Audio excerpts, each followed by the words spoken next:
Fala, gurizada, tudo beleza? Tudo certinho com vocês? Não sei o que tá acontecendo comigo. Essa é a quarta vez que eu tô tentando gravar o vídeo aqui. Ou o celular que trava, ou alguém que liga, ou eu que fiz uma mocoronguice aqui. Eu vou contar pra vocês, não sei o que tá acontecendo. Ontem deu uma chuvarada aqui em Santa Catarina. Deixei meio vidro aberto do Collection. Entrou água, molhou a primeira leva do banco esquerdo, do banco direito. E ontem fez 34 graus, deixei o carro todo aberto pra ver se secava. Secou, não ficou com cheiro. Mas o cara, como é meio teimoso, né, foi lá e comprou um desodorizante que ajuda a sugar a umidade do carro. Pela primeira vez eu comprei ele líquido, porque geralmente eu compro ele pastoso, que ele dura 30 dias, né? Comprei esse líquido aqui agora e vindo pra cá, gravando a primeira versão do vídeo, pego e dou um tapa e viro todo ele no banco do carona, que tá encharcadinho, bem onde que fica a bunda do carona, né? Então o carona vai pegar aí uma carona e vai ficar com a bunda com cheiro de lavanda. Nesse caso, até tá assim, ó, o cheiro dentro do carro não tá tão forte, mas meu pai do céu, é lavanda na veia, né? Olha só. Então agora a gente vai lá para aquele bate-papo com os inscritos. Bora lá.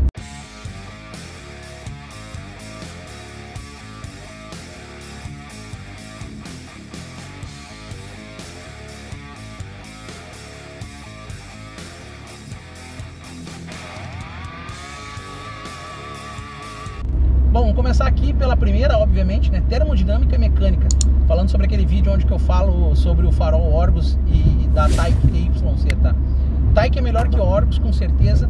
Taick é praticamente um GM sem logo. Cara, de fato, é uma marca top, não só para faróis, tá? Principalmente aí suspensão. A Ford tem para distribuição Fusion, aí a Fiat também para faróis, é uma marca top.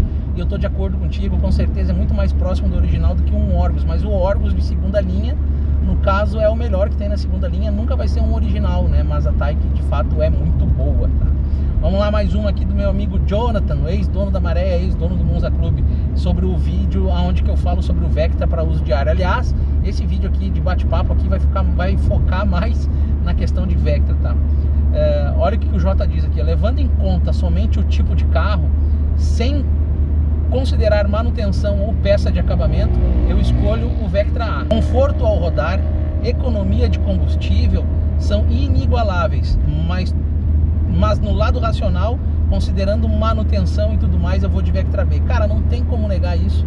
Não que o Vectra B tenha facilidade para questão de peças quanto ao acabamento, tá? É a única dificuldade, que se tem uma peça que outra de mecânica ali, a gente sofre um pouquinho. Se quiser uma marca top, né? Mas sempre vai encontrar, tu nunca vai encostar um Vectra B por falta de peça. Agora o Vectra A, tu vai encostar aí, às vezes é uma tampa de distribuidor ruim, é o sensor de medida de ar dele, é alguma pecinha, radiador, esse tipo de coisa aí, pode ser que o carro fique parado, coisa que o Vectra B tu nunca vai ficar parado por falta de peça mecânica, mesmo sendo de segunda linha ou até mesmo terceira linha. Uma mangueira que outra no Vectra A tu vai ter sempre que adaptar a esse tipo de coisa, faz parte. A própria questão do canister ali no Vectra A é um pouco complicado, mas no lado racional, como o Jota disse, o Vectra B se sai melhor, né? Vamos lá para mais uma. Edson Brito, sobre o Vectra Challenger de 58K, que eu fiz um vídeo, tá? Os Vectras estão subindo de valor igual aos Opalas. Cara, não acho, tá? Não acho que seja comparado aos Opalas. Quem tá no mesmo nível dos Opalas, na minha visão, hoje é o Ômega. Eu acho que o Vectra vai demorar muito para valorizar de fato, tá? Porque teve muito Vectra B mesmo. Até hoje a gente vê rodando na minha própria cidade, por ser uma cidade litorânea, tem muito Vectra B.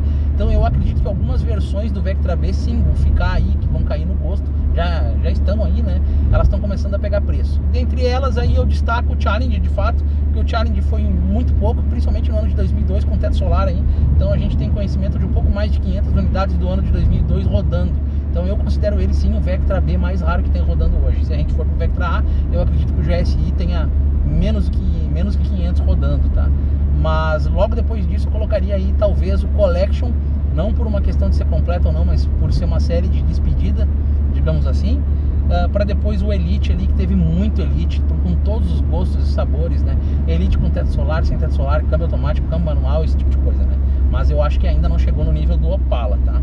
Vamos lá para outra, o Cleiton Nascimento aqui. Qual é o melhor Vectra, sobre o vídeo lá? Para uso diário em bom estado de conservação, eu teria um Vectra A melhor e mais resistente e econômica das versões. Cara, assim, ó, na cidade sim, o Vectra A ele é um pouco mais econômico do que o Vectra B, mas na estrada assim, não muda tanto, tá? Eu vou te dizer, ó, depende muito do Vectra B que tu pegar.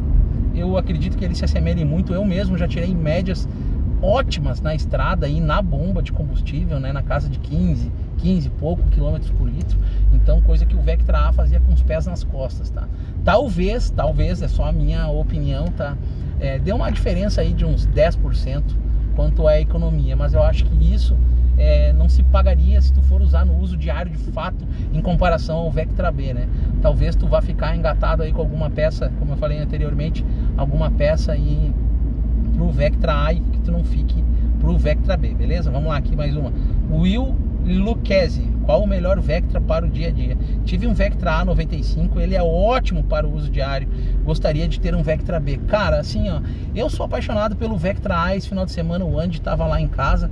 Um abraço aí, meu amigo Andy. Ele tem um Vectra A, já teve esse é o terceiro Vectra A dele. Um deles ele vendeu pro meu irmão. Então são carros espetaculares para o uso diário, mas aquela velha história, né? Tu não pode ser cri-cri pro uso diário. Se tu vai quebrar alguma coisa, um pisca, uma lanterna, um farol, esse tipo de coisa aí, tu não pode querer botar uma peça de marca cara, porque não vai valer a pena no final das contas, tá? Isso serve para qualquer carro antigo que tu quiser colocar no uso diário, mas cara, é um carro que tem um ótimo custo-benefício. Talvez tu gaste um pouquinho para deixar ele em dia, mas depois que ele ficar em dia, meu velho, olha, é a melhor condução, mesmo sabendo que é um carro velho, né? Querendo ou não, a gente tá falando de um carro de praticamente 30 anos aí. Então, assim como nós humanos, os carros também têm um outro tipo de desgaste quando chegam nessa idade, né? Agora, deixa eu fazer uma pausa aqui. Eu vou ali na minha dentista cuidar dos dentinhos. Depois a gente continua. 2 horas depois. Bom, agora com os dentes já cuidados, né? Vamos voltar aqui pro bate-papo. Gabriel Victor Silver, sobre qual o melhor Vectra. Gostaria de ter um Vectra A. Nunca andei, mas eu gosto muito do visual dele. Usaria ele no dia a dia com certeza, mas no momento está difícil, a condição financeira não permite. Cara, é o seguinte, ó, tem que ter em mente aquilo que eu sempre falo, né? É um carrinho antigo, se pegar com baixo valor, vai ter que investir um pouco mais para deixar ele confiável em dia. Então é sempre bom ter uma reserva aí, investir para poder ficar confiável. Sim, o design dele é muito massa, não resta dúvidas, né? Vamos lá para outra. Lúcio Henrique, os faróis do Vectra. No nosso Ômega utilizamos os faróis Orgus nos faróis auxiliares, mas já comprei o carro com eles, muito bom de fato. Cara, Orgus eu uso desde lá do início, quando era ruim, usei no meu Ômega preto, como eu sempre disse, nunca tive que reclamar. Farol de neblina principalmente, usei alguns. Olha, teve uma época que era um pouco mais de R$100 um par, então todo mundo do Ômega Clube comprava, usava. Aprendemos ali com a questão das vedações deles, que na época era muito ruim, mas hoje já está um pouco melhor. Para Ômega, hoje em dia, tu encontra muito na internet, mas em autopeças, que nem antigamente, já é mais difícil de tu encontrar. Vamos lá, Ander Silva, qual o melhor Vectra? Com certeza o Vectra C. É mais novo, vai demorar para dar mais problemas, não estraga, não é ruim como tem muita gente que fala, muita gente que fica falando mal. Iria de elegância, ar digital e banco em tecido. Cara, eu acho que assim, ó, eu não concordo contigo, tá? Eu acho que qualquer carro usado com mais de 10 anos tem muito mais chance de dar problema do que com um carro novo, óbvio, tá? Tem menos chance de não dar problema em relação a um Vectra B, um Vectra A, depende do carro, depende da procedência. Eu conheço pessoas aí que compraram o Vectra C, eu mesmo, 10 anos atrás, fui ver dois, e eram carros completamente sucateados, na época que ainda eram carros bons, assim, praticamente com 5, 6 anos de uso. O pessoal, não sei se usa até o limite por entender que a manutenção é um pouco mais simples, usa o que dá e depois entrega o carro sucateado. O próximo dono que se vire. E infelizmente é assim, tá? Então eu não concordo contigo 100%, concordo em partes aí. Tem menos chance de dar problema do que um Vectra B, um Vectra A? Com certeza. Depende da procedência, tá? Então eu não vou fechar, não tô de acordo contigo aí, tá, Ander? Eu entendo o teu ponto de vista, respeito pela lógica, assim, tem menos chance. Modelo elegância, cara, eu conheci um cara do clube do Vectra, onde que a gente andou bastante junto. Ele tinha um daquela cor dourado, que eu nunca vou me lembrar o nome. É bem difícil de ver nos tempos de hoje, tá? Ele teve um elegância, o carro nunca deu problema para ele, mas era praticamente seminovo, tá? Aqui mais uma do Roberto Noronha. Quanto ao fato ainda de eu ter vendido o Monza, as prioridades da vida vão mudando, Rafa, conforme os anos. Quem sabe um dia você não vende todos, exceto o Ômega, compra um carro zero, fica um tempo, troca, ainda mais por morar na praia. Nada dura para sempre, e eu entendo seu apego pelos carros. Cara, é o seguinte, ó, toda vez que eu vejo alguém falando sobre isso, eu me lembro de uma frase do Badolato lá, que ele diz assim, ó, é difícil da gente desapegar e a gente acaba acumulando, tá? Eu não sei se é uma questão de acúmulo, apego, esse tipo de coisa. Eu vou falar em específico sobre o Monza. Eu vendi o Monza, como eu disse para vocês, por uma questão de prioridade. Não estou dizendo assim que eu vendi porque eu precisava do dinheiro, até porque a negociação minha com o Camilo, ela foi bem específica, bem facilitada, entendeu? Não é por causa disso, tá? Mas era por uma questão de prioridade. As prioridades, como tu disse, vão mudando na vida. Eu hoje, né, eu tenho o seguinte pensamento: eu não tenho condições de ter o carro zero que combina comigo, que eu gostaria de ter. É um dinheiro muito alto, tá fora da minha realidade, mas quem sabe um dia a gente não compre. Tem várias opções aí de carro zero, mas infelizmente são pequenas fortunas para a minha realidade, tá? Pode ter certeza que a minha vontade não seria de ter um Polo, como muita gente tem aí, mas sim eu gostaria de ter uma Tiguan. Mas olha o valor que é uma Tiguan, seja ela usada com 5 anos de uso ou nova, tá? É um carro extremamente caro, então não tenho condições de ter.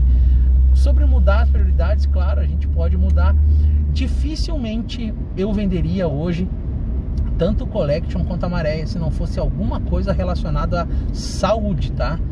Já enfrentei isso no passado. Em 2021 foi um ano terrível. Cada um tem as suas dificuldades na vida, ninguém veste as sandálias do outro, né? Mas a minha realidade em 2021 foi extremamente complicada, e as pessoas ainda que não ajudavam me criticavam. Por que tu não pega e vende um carro para resolver o teu problema? A grande questão é, se o meu problema é de 100, não é um que vai resolver, mas sim 50 começa a resolver.